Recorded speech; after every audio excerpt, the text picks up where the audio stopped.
Okay, well, we're at Ed's small engine collection here, and he's got a fabulous collection of small gas engines. And he's got a bunch of Lauson and Rice engines here that they use for a lot of different things. You've seen me talk about them in my videos, but this one here's a generator. There's a little gas-powered drill.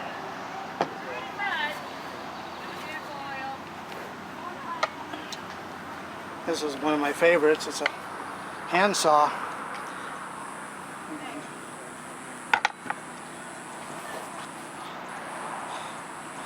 Here's another brand of saw. This has a Comet on it. The ones I have are actually Lauson and Rice ones, and I have one that's called a Runyon. There's a lot of people bought these power heads and made their own chassis.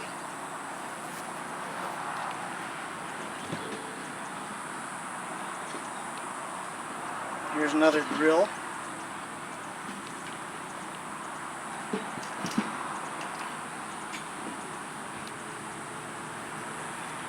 This one has a water pump on it with a centrifugal pump. And you can see the Lauson Rice, there's the logo right there.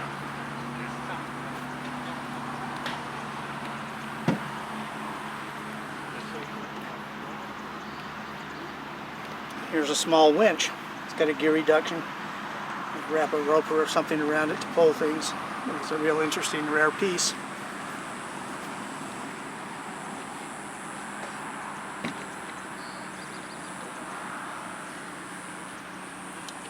This is an odd piece here.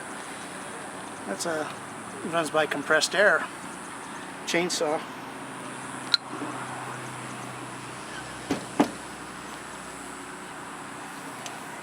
Here's another one. Just amazing all the different things that people made over the years. All the innovation like this today is gone. Okay, well, we're going to move over to the engines. Okay, well, here's some of his small air-cooled engines. This one here was sold by Sears. It says Sears Economy on it. It's a Briggs and Stratton actually, and a little Briggs here from the late 40s. They made these through the 50s. There's a 50s era one. Here's one that's got a hand start, as does this one here. And the one behind you can't see it too well, but it's a military version with a kickstarter. And he also collects chainsaws, so he's got a real nice John Deere 70V here, one of the bigger ones. Anyway, we'll move over to the other motors here and talk about them.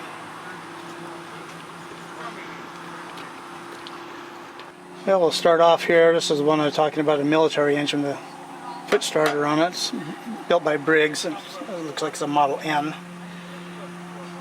And this engine here is made by Briggs. It's an early one with a slant fin. These were made in the 20s. And then they made a lot of different varieties. This is a little bit later engine here. And this one's a rope start. This one's a kick start. One over here, again, a kick start. One of the interesting things about these little engines is that the intake valve is not mechanically operated on some of them. This one actually, when the piston goes down in the board, actually draws air. The valve pulls down and lets air in the engine. Same with this one here. This one has rocker arms for both intake and exhaust. When we get down here, here's some early 50s there again, a kickstart on both of these. This one, the carburetor is made so that there's no governor on this engine. The carburetor, the inlet is so small that it can't over rev, and then this little part here you rotate back and forth as your choke. But these were used on washing machines and a lot of other things. We'll come down here and look at some more. Okay, this little Briggs and Stratton here was a special purpose engine that has a gear reduction on it, and they were used on tillers and different things. Here's another one that has a bigger gear reduction on it, and there again, early 50s. Mid 50s is this engine here. The shrouds had the BS logo for Briggs and Stratton. The engine on the end there is another very common engine that they use in Model N, 5S, 6S, and later on. Engines down here, these are Briggs Model Y. These are out of the 30s, and most of them are either hand start or kick start. And you see that they went away from the overhead valve in the early Briggs. It's a flathead or an L-head engine where the valves are in the block. That's to make them so they're less expensive to make and, you know, work really good, last forever. And just kind of move down here and see this one's got a shield over the chain so you don't stick your fingers in. This has the gears out in the open. And again, this one here has a shield on it.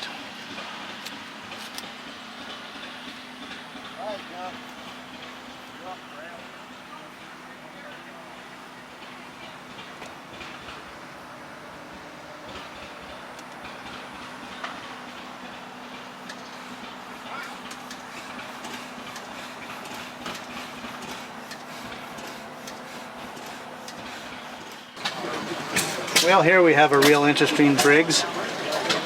This is a model PB. And it's an overhead valve for the intake. Then the exhaust valve is in a block like an L-head or flathead, and so that's what's called an F-head engine. Pretty unusual. Harley used them in some of their real early motorcycles in the teens and early 20s, and something you don't see too often. Got a real unusual carburetor on it. That's a really nice, unusual engine there. And then over here, we've got an A series, and these were late 40s through 50s, and they made them in 2, 3, 4 horsepower, and then they made a big one, it's called a ZZ, that were 5 horsepower, but the same basic design engine. Well, anyway, there's some more good stuff. Okay, well, the engine we're looking at is an early Clinton. They started making engines in 1946. And they made engines till the early 80s and then went bankrupt. But they were the second largest selling small air-cooled engine on the planet. They had a huge sales in Europe. But anyway, these are just kind of, this is a lot later here. This is a fairly early, that's a Briggs there, I think. And then here's a Clinton 2-stroke, the Panther engine. They were used in chainsaws a lot. Some of the chainsaws I showed in some of my other videos had the same engine. I showed you the Panther I had. And we move down here, we got a Rio lawnmowers. These are an unusual engine. They run backwards, and the output shaft runs off the camshaft, so it runs backwards and it runs at half speed of the engine. Now, this is a unique piece here. There again, it's a chainsaw powered handsaw, home light one. Mr. Obsolete had one of these, and like a dummy got rid of it. Oh well, can't have everything. And down here we've got Maytags.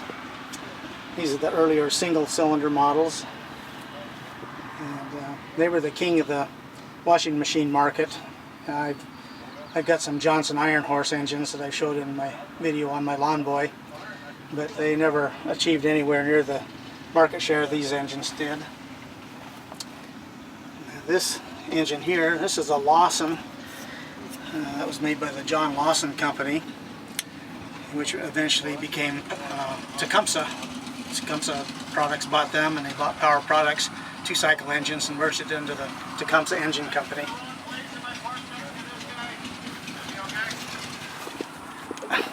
Speaking of which, looks like an AH-47 to me, Power Products engine. Now this is the ones that I have on some of my lawnmowers, chainsaws. I mean, this engine was made to fit everything. I have a parts book, and Power Products made over 56 different crankshafts for different applications of this motor. It had all kinds of different flywheels. This one's got the stamped tin. Some are die-cast metal. And a lot of different shapes and veins on them. But early ones like this have the governor built down in the base of the engine here. It's a mechanical governor right here. Later ones have an air vane governor, which is simple and cheap. And here we have a Briggs and Stratton, where I don't know what the great idea was, but they built it upside down so the starter and all the stuff is on the bottom. I'm sure it was some special application. They were working with noise control. Ed says they were used for making noise control, so they're pretty unusual, they're pretty rare.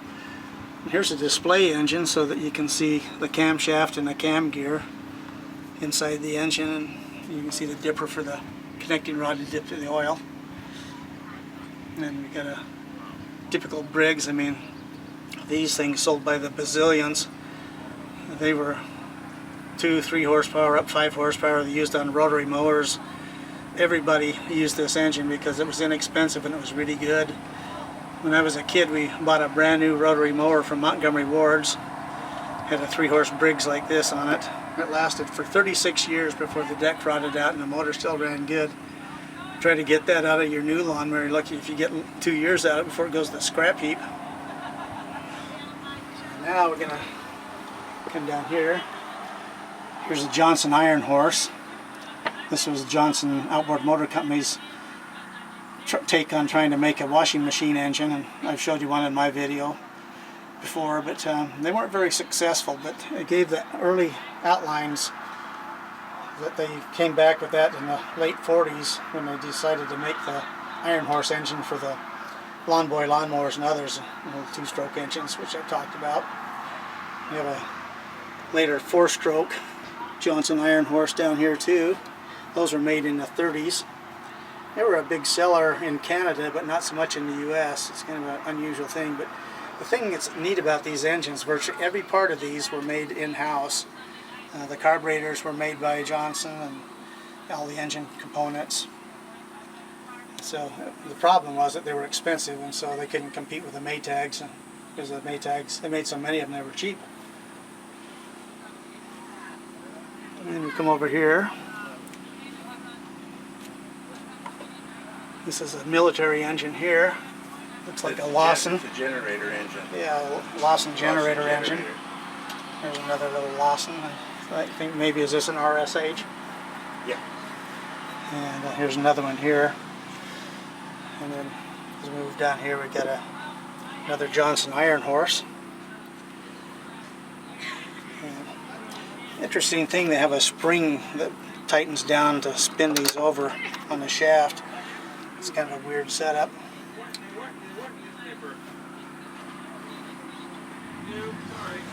Okay, now here we have, start over. Okay, these engines were made by the Jacobson company. They made lawnmowers and obviously engines. They were a company, a big seller in the lawnmower market for years and years. And I have one I haven't shown in the videos. I'll talk about it sometime, but it's actually was used as a power unit in a B-29s. And I have another one that's set up on a generator for radios, for field radios in the military. I'm going to move down here. These are the later model Maytag engines. I think these came out in 1937 if I remember right. And they were made until 1952. They called it the multi-motor. And they made them so you could run washing machines mostly, but they made them for all kinds of other things. They even made Maytag made a lawnmower, a vertical shaft rotary lawnmower, which wasn't very popular, but it's really neat. Now this engine here, I've talked about before, is a Pincor. It's a Pioneer Corporation. They made reel type mowers and generator sets for their big sales. Layout looks almost like a Briggs. In the later years they actually used a Briggs and Stratton engine, but the early ones they made their own engine. They have this interesting shroud, and you get to the ignition system right here behind that. It's a little Art Deco, a little different than your standard ones. And then down below here we've got Kohlers. That one's a K5. Yeah, this is about the smallest they made, I believe, is a 4-horse. And the Kohler engines, like these, were a premium engine. They were expensive, like Wisconsin's, and but they used them in everything. And it's amazing. They were an engine of choice for the better grade of garden tractors. And I don't know how many of them I've seen up with blown up crankcases, because those things run, and even when they're completely wore out, they'll still run like new, and eventually the rod breaks and crushes the case and breaks it open. And I've got a few of those laying around. But so anyway, Let me get this out. This is kind of special. okay.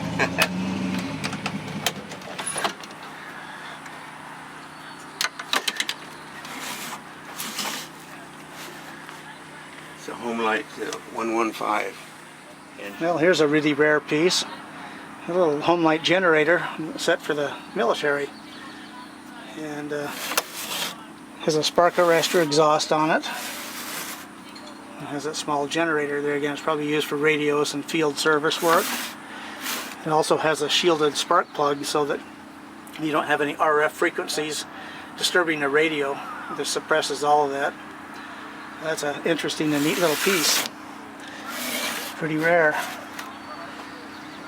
One last thing we got here to talk about is our favorite, a chainsaw. And this one runs off hydraulic pressure. It's got the fittings right here. It'll be hooked up in and out, and a control lever here to control the flow. But pretty weird. New Hydraulics Incorporated, Salt Lake City, Utah. It's not a computer. Rare piece. Well, we thank Ed for giving us a tour of his display here, and we'll be back. Okay.